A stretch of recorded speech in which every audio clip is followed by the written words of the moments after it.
Let's make garlic butter chicken. Chop 1 pound of chicken breast into 1-inch cubes.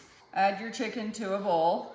Season with some Italian seasoning, paprika, salt, and pepper. And then you just want to mix that all around. Go ahead and preheat a pan over medium heat.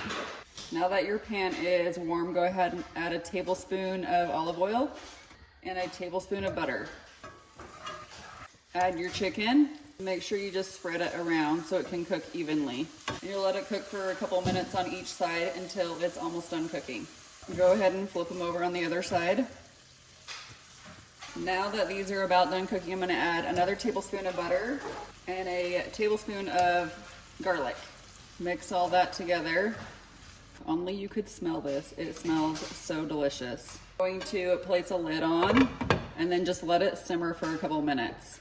There we go. It is all done cooking. I'm going to be serving this with some mashed potatoes and corn, but I'll put the full recipe in the description below and then follow me for more recipes.